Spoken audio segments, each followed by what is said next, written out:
Assalamualaikum warahmatullahi wabarakatuh. Kembali lagi di channel Ragam IT. Di video kali ini kita masih membahas di segmen belajar Code Igniter 3, di mana ini merupakan video ke-8 ya.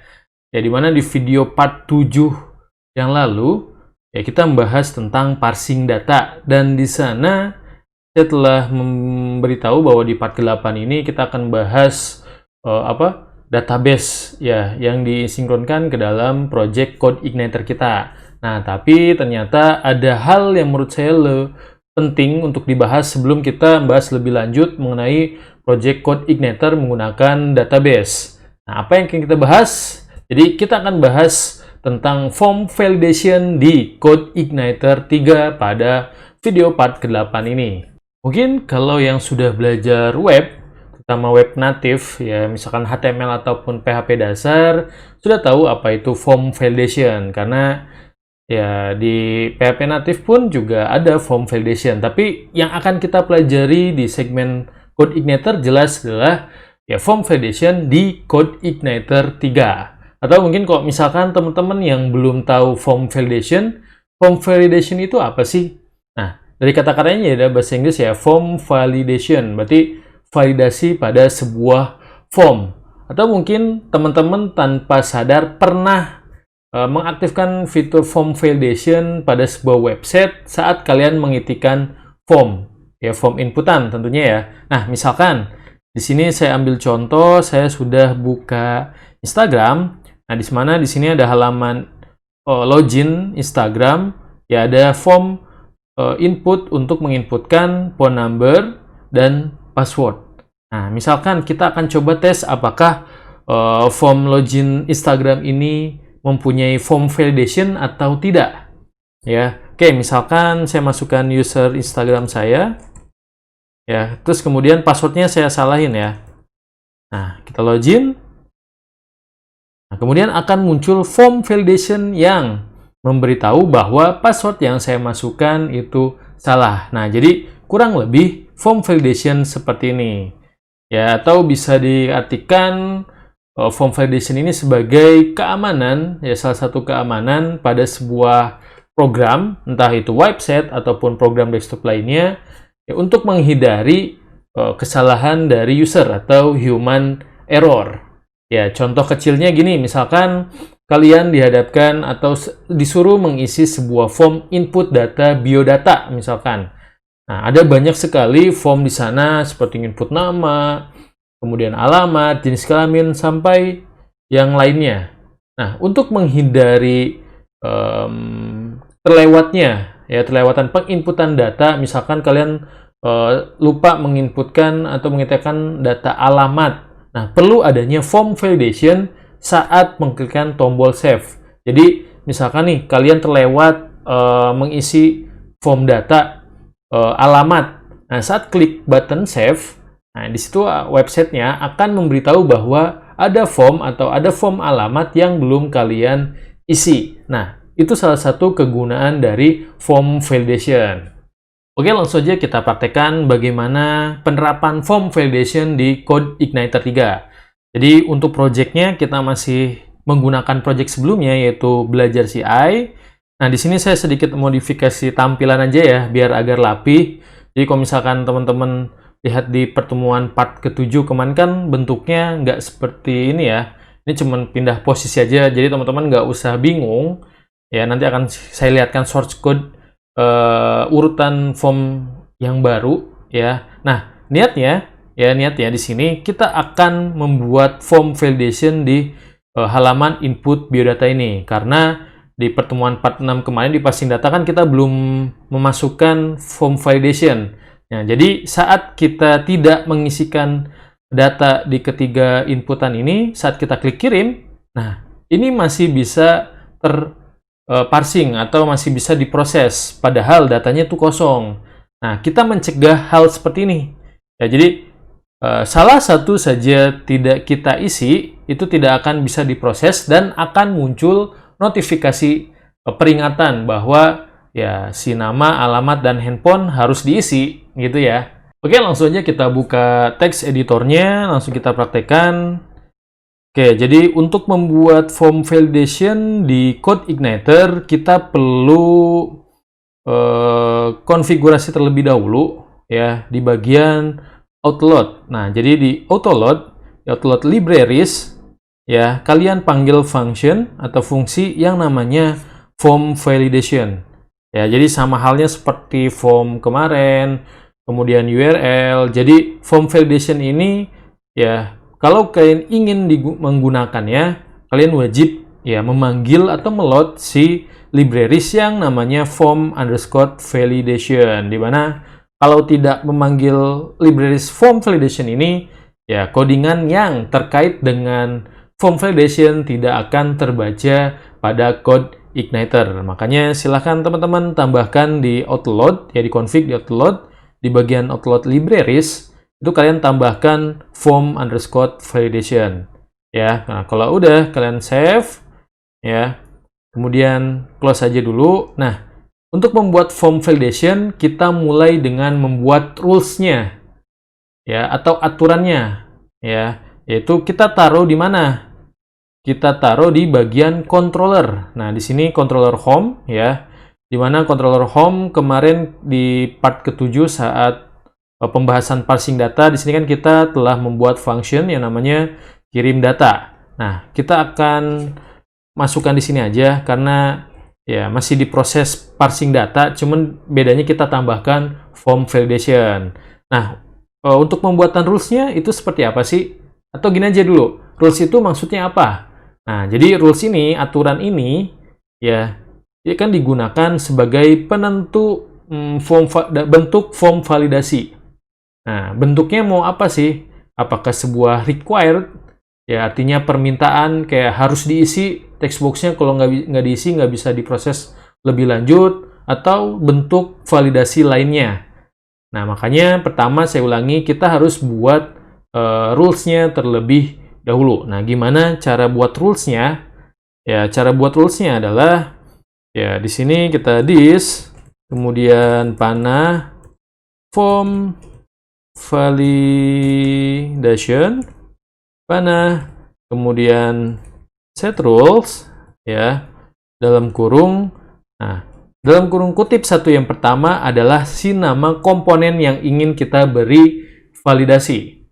Ya, di mana di sini kan yang pertama ada text box nama, yaitu untuk menginput nama yang kita beri nama atau name apa? Masih ingat ya? Yaitu txt nama. Nah, jadi di sini kita berikan rules ke komponen yang namanya txt nama, ya, koma. Nah, tanda kutip kedua. Nah, tanda kutip kedua ini adalah nama yang ditampilkan pada form validation nanti, ya.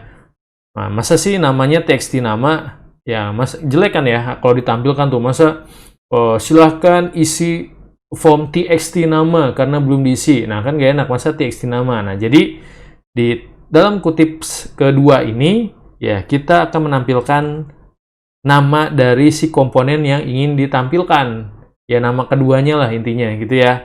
Oke, kemudian tanda kutip yang ketiga, nah ini adalah rules-nya. Nah, mau berupa apa sih? Nah, yang dicontohkan di sini hanya sederhana aja, yaitu berupa required, ya, permintaan dan harus diisi, artinya, ya, kalau udah jangan lupa titik, koma.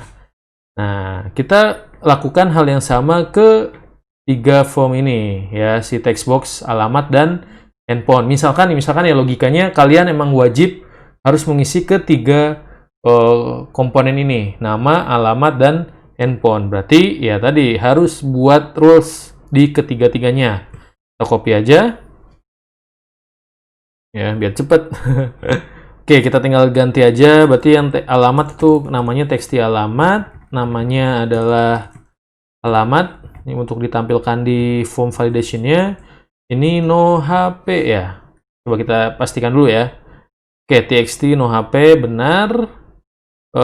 Kita kasih handphone aja ya yang ditampilkan sama-sama dengan rules required. Oke, kalau sudah disimpan, kemudian apakah sampai sini sudah selesai? Nah, tentunya belum ya. Jadi gini, kita akan memikirkan logika dari si webnya tersebut, ya. Jadi gini, logikanya adalah kalau ya si ketiga atau di antara tiga ini tidak diisi dan kita klik kirim, itu akan balik lagi ke halaman ini, ya si halaman utama ini, tapi memunculkan form validasi. Nah, tetapi kalau ketiga-tiganya sudah diisi, pas kita klik kirim berarti pindah ke halaman output. Berarti kalau misalkan berbicara logika tersebut, ada yang namanya percabangan dong ya. Ada if dan else. Oke, kita buat di sini aja di bawah array ya. If ya. Salah. Maaf.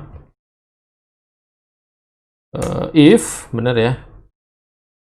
If this form validation dia berjalan ya, tidak sama dengan false, artinya jika si form validation-nya tidak berjalan ya, berarti kan berjalan tapi tidak sama dengan false, berarti si form validation-nya tidak berjalan, artinya tidak ada yang error. Paham ya maksudnya ya? Jadi ya run berjalan tidak sama dengan false, berarti si form validation-nya tidak aktif. Artinya kalau tidak aktif ya artinya tidak ada error. Ya berarti si formnya sudah terisi. Ya, tandanya seperti itu kan.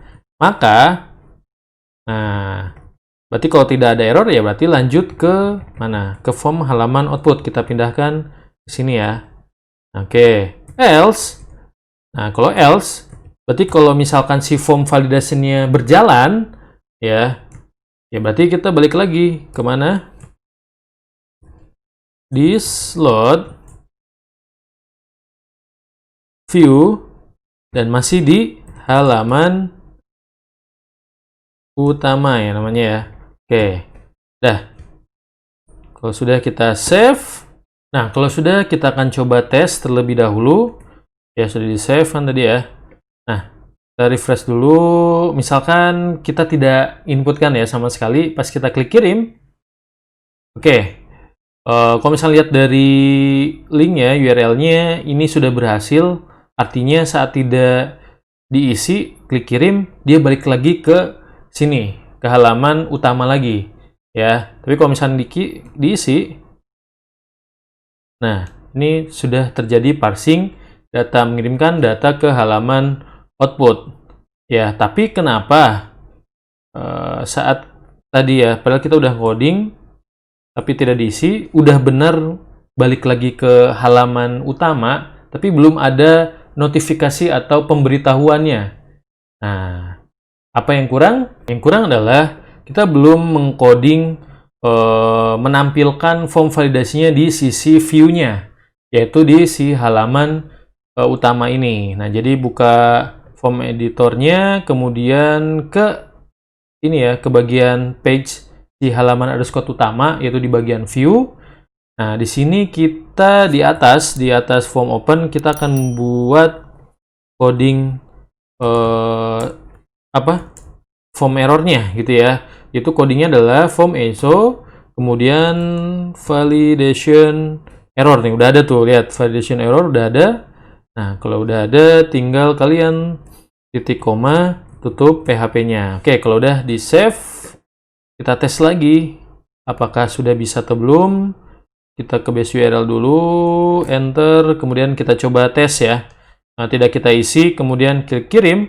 Nah, akan muncul si form validation-nya, di mana di sini pemberitahuannya adalah field nama, alamat, dan handphone ini harus diisi, required. Artinya ya dari form tersebut diminta untuk diisi. Ya, misalkan nih, coba kita isi ya. Oke, kemudian alamatnya Karawang dan nomor handphonenya kita kosongkan. Ya, saat klik kirim, otomatis yang akan muncul notifikasi hanya si handphone saja. Karena kenapa ya? Karena si text box nama dan alamat tadi sudah diisi. Mungkin ada yang bertanya, Pak, kalau misalkan notifikasinya atau pesan errornya itu ditampilkan di bawah formnya bisa atau enggak? Kok disimpannya di atas sih? Kelihatannya kan kurang bagus. Nah, oke, jadi kalau misalnya teman-teman atau kalian mau memindahkan lokasi dari notifikasinya per form, artinya di masing-masing di bawah formnya, ya itu bisa. Ya, gimana caranya?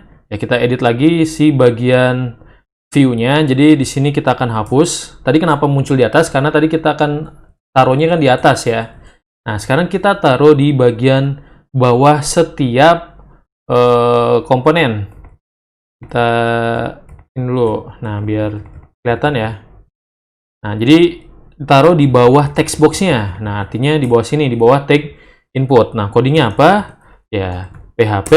Kemudian codingnya adalah echo form underscore. Nah, error dalam kuning kutip 1. Nah, di sini kalian isikan dari komponen yang kalian ingin tampilkan pesan errornya. Nah, di sini kan karena berhubungan atau untuk keperluan si text box nama, ya yang diberi namanya adalah txt nama. Berarti di sini kita inputkan txt nama. Ya, kalau udah titik koma, jangan lupa tutup PHP-nya. Nah, berarti yang untuk alamat dan handphonenya juga sama ya. Tinggal kalian copy saja. Copy, taruh di masing-masing text box di bawahnya. Terus sesuaikan si nama komponennya. Ini kan namanya txt alamat, yang bawah txt no hp. Oke, kalau udah di save, kemudian kita akan coba hasilnya seperti apa. Kita balik dulu ke base URL dulu. Kita reload. Nah, kita coba ya. Saat kita klik kirim. Nah, tuh. Ya, notifikasinya sekarang sudah ada di bawah masing-masing dari text box-nya. Ya, nih, the name field is required. Ya, di bawah teks nama. Nah, jadi kelihatan lebih rapi ya tentunya ya. Atau mungkin ada yang bertanya, Pak, bisa nggak sih kalau si notifikasinya kalimatnya kita ganti sesuai dengan keinginan kita? Nah, tentunya bisa. Ya, tapi itu akan kita bahas di video part-part berikutnya. Jadi untuk form validation, karena mengincar durasi video yang pendek, jadi saya cukupkan sampai di sini aja. Yang penting kalian paham dulu ya konsep atau coding dasar dari form validation di CodeIgniter 3 ini. Gimana? Mudah ya? Oke, mungkin itu aja pembahasan di video part ke-8 ini tentang form validation di CodeIgniter 3. Silahkan like dan juga share jika menurut teman-teman atau kalian video ini bermanfaat. Dan juga jangan lupa untuk subscribe dan juga klik lonceng notifikasinya agar kalian tidak ketinggalan kalau ada video terbaru di Ragam IT ini. Oke, Ragam IT pamit undur diri. Assalamualaikum warahmatullahi wabarakatuh.